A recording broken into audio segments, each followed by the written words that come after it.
Hey everybody, what is going on? I am Maximus Rex. This is Big Baby Reviews. Today is Kirby Monday, so we are reviewing the next issue, which is issue number 11. I've got with me here today my buddy Nick. Say hello, Nick. This guy Nick, what's up?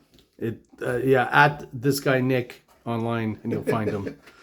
So here we go. We're gonna have a look at the cover right away on the left. So we were talking just before the shoot here about how I find that the Impossible Man, first introduced on the cover, obviously, physically looks pretty much like in the comic, but the face is quite different. This almost looks like Jack Kirby kind of, all throughout his career used the Easter Island heads as inspiration for some characters and aliens and stuff. So to me on the cover it looks more like that. And when we're going to get to the Impossible Man later, he kind of looks a bit more kind of cartoony and almost Joker-like to a certain extent. I was mentioning I find he kind of looks a little bit like the Martian Manhunter. Maybe there's some inspiration there. He's green and his costume is purple, so there you go.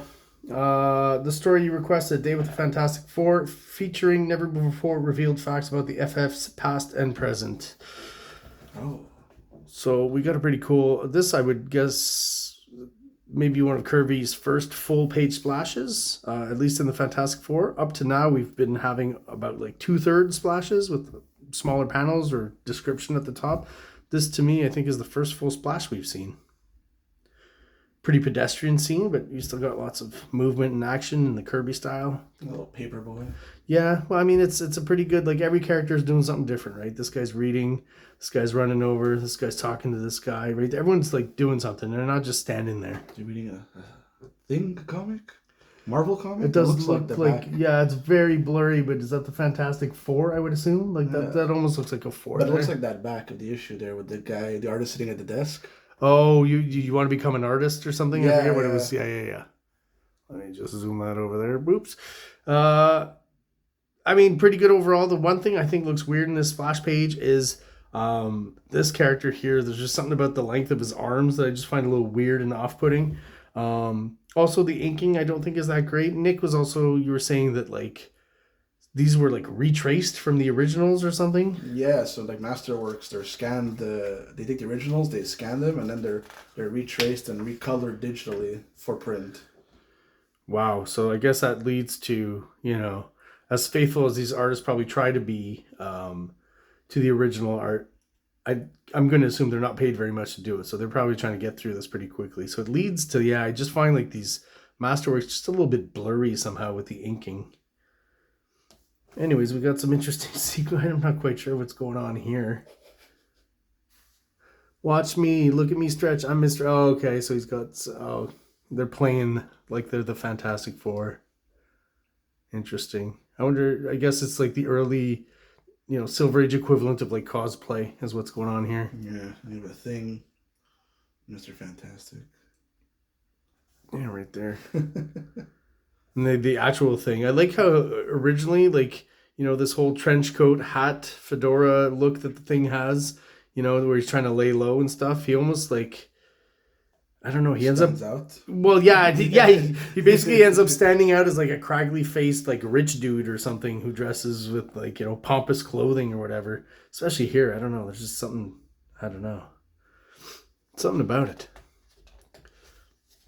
So, I mean, storytelling wise, we're still at like a high number of panels per page. We're still in that early kind of 60s, late 50s kind of vibe, aesthetic.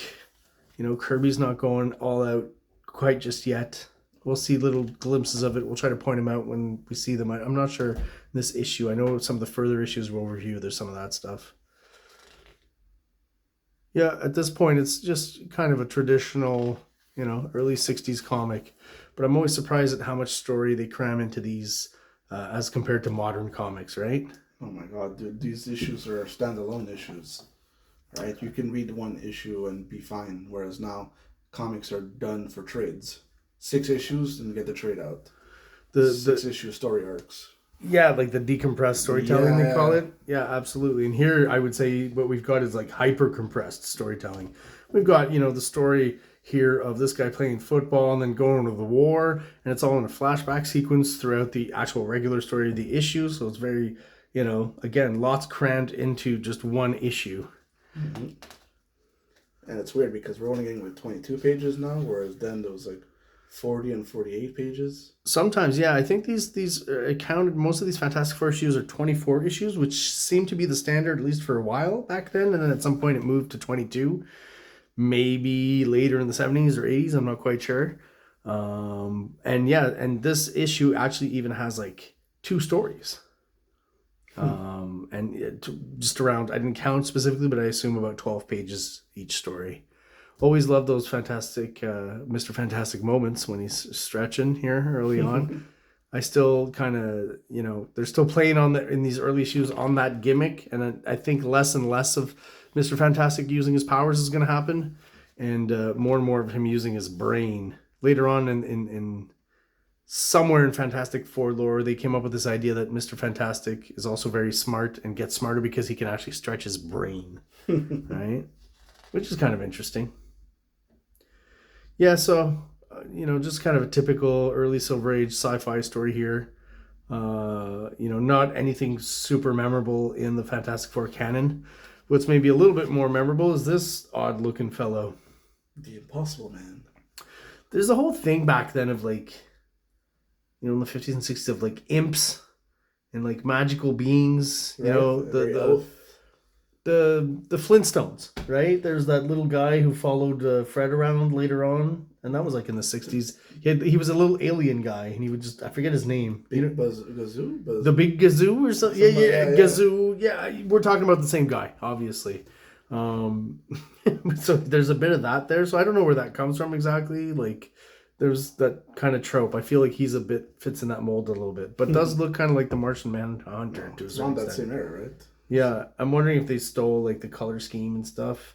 He is a shapeshifter, right? So interesting. Some good body language in the drawing here with Jack Kirby. I guess this guy allows him to stretch that muscle a little bit more, be a little more expressionistic and cartoony in his movements.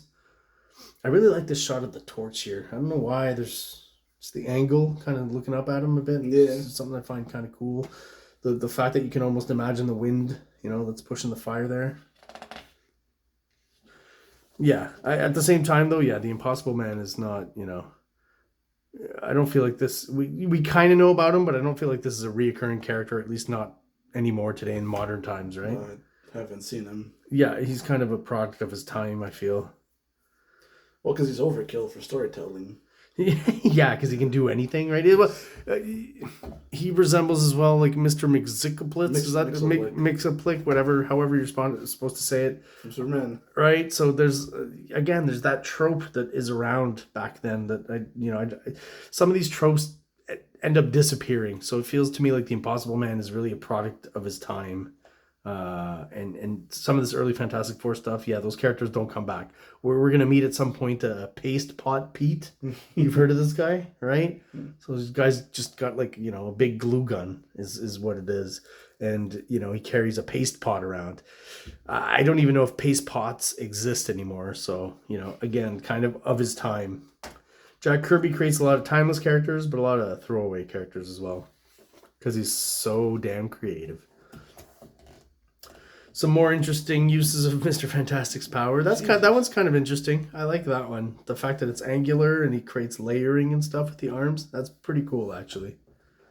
Always a bit of, visual inventiveness in any kind of Kirby issue. That would be a good example there. And I mean, this is kind of out there too, where all of a sudden he turns into flowers here. But at the final split second before impact, hearing Sue's breathing and sensing her presence in front of him, the unbelievable creature turns himself into a cluster of soft flower petals, harmlessly floating about the startled, invisible girl. Then, as the petals reassemble again, like just Dr. Manhattan. Yeah, just weird ideas, very surrealistic, I guess. It's just, yeah. I always appreciate Kirby for like the cool stuff he does, and also just every once in a while the stuff comes out of left field and it's just kind of weird and odd, right? That's why it's the Impossible Man. I guess. Pop. Like, I'm not even sure that implies that he's popped in from like a flower state to a more humanoid shape. Or out like the bubble sound, the little. Yeah. Back into. Again, is that from the Flintstones? Were the Flintstones doing that character around this time? Anyways. A lot of questions. Let me know in the comments if anyone knows about what the hell I'm talking about. So Possible Man turns into some sort of like Demon. Marvel monster, yeah, demon course. kind of thing. We're still kind of in that era, right? And look at I'll just like little artistic details. Like at this time, I still think Kirby overall is striving for a fairly like realistic representation in his heroes and characters and stuff. So the cars kind of reflect that too. That's clearly a car of its time and more than likely photo referenced, right? Where later on Kirby doesn't care anymore. Well, doesn't care. Just chooses not to do that and just kind of invents cars, which are pretty cool too. Yeah, I still feel like he's still kind of in reference mode here, and eventually he's just going to start creating really his own visual language, which everyone else copies, of course, after that. So, Impossible Man here, I guess, is trying to hump the back of Reed Richards' head. Maybe possible with his elasticity powers. Another good... Again, I don't know why it makes me chuckle, but yeah, these uses of Mr. Fantastic's power here. You know, the upshot at his crotch really far away is just somehow hilarious to me. The coloring is off though. Yeah. Yeah, like the whites are yellow between his legs. And the oh, I see. Yeah, maybe he's there's some connection to his powers. When he uses them, he has to leak. I don't know. It's an odd color choice. I like this face here. It's kind of just goofy and weird. The Thing is still not the Thing, right? He's kind of going from hard to soft, from issue to issue. I'm not trying to make a sexual joke. Oh, more pop as he returns to his regular nature. I guess every time he changes over, maybe I didn't pay attention, but maybe that's what's happening there as he turns into like this rocket ship here. But yeah, like I said, the Impossible Man, not necessarily the most memorable character introduced in the Fantastic Four. Kind of a fun issue though. I like these shots where, you know, you kind of get a sense again of like life in the 60s, right? This kind of snapshot of the 60s. People are just smoking anywhere, right? Like this is just normal, right? This is just normal. And, you know, the kind of how you imagine those old timey studios with the huge cameras on wheels and stuff, you know, all of that now is like on boom arms and digital. So the headphones, like everything just screams much 60s. Much lighter equipment.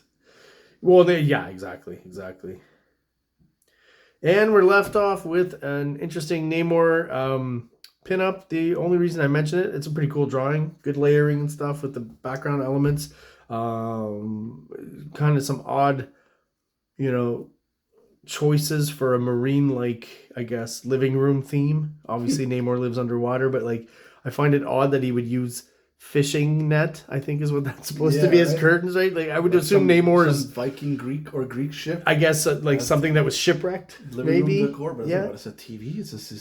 He's got a TV underwater, which is hilarious. But I would love to have something like this in my living room if it was big enough to accommodate for that, right? It's pretty cool. The big kind of the front of a Viking ship, pretty epic.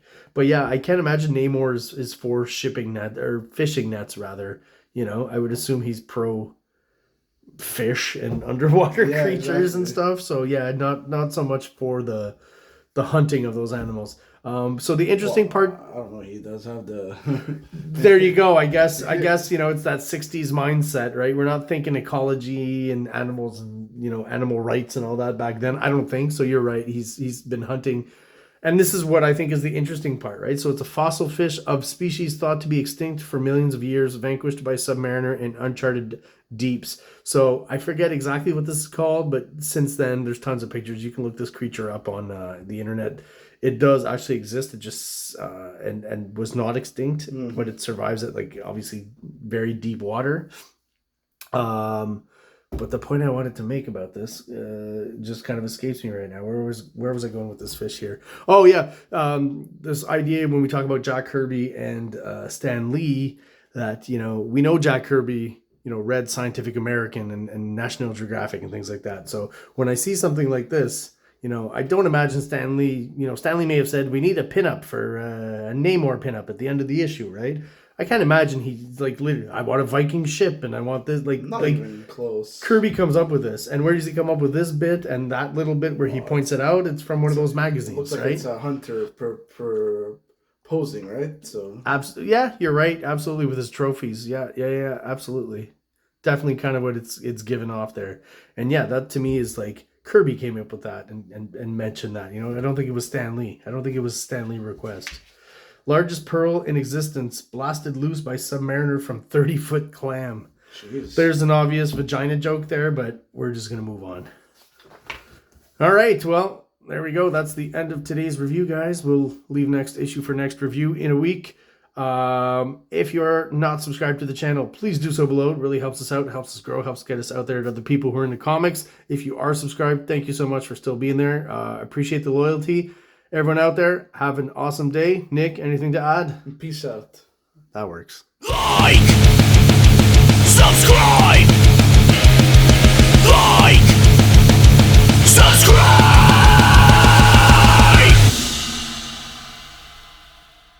King Comics presents Big Baby, Volume 1, Issues 1 to 13. 204 pages of story and art. King Comics also presents Star Crasher one-shot, 32 pages, cosmic sci-fi surrealist adventure. You can find these fine comics at KingComics.CA, at MaximusRex13 on Instagram, or on Facebook, MaxRex or Big Baby.